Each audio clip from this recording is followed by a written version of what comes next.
ng chicken na may repolyo. Ayan, mag-isa tayo ng bawang sa mahinang apoy. At isunod natin ang sibuyas.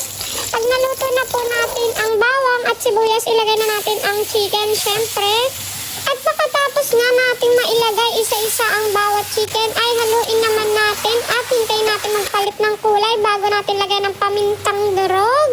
Ayan, lagyan din natin siya ng at syempre pampalasa, patis, isang sandok po. At halu-haluin lang po siyang maigi para magkalasa lahat ang chicken natin. At pagkatapos saluin, takpan muna at pakuluin lang po sandali para lumasa ang chicken na nilagyan natin ng patis. At ngayon po ay lalagyan na natin siya ng tubig para syempre siya ay lumambot.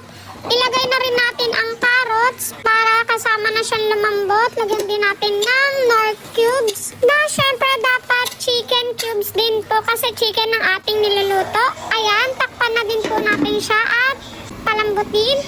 At pag lumambot na siya, syempre ang gagawin natin ay ilalagay naman natin ang gulay na repolyo. Ayan.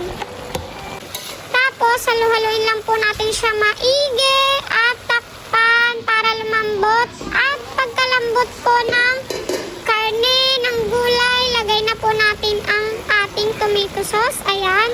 Huwag muna po natin siya haluin agad pagkalagay kasi mahihilaw po ang tomato sauce.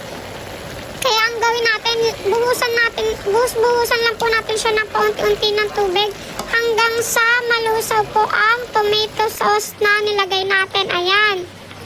Halu-haluin na natin siya dahil nalusa na natin ang tomato sauce. Ayan, konting kembot na lang at maluluto na siya. Lagyan na natin ng patis pangpalasa.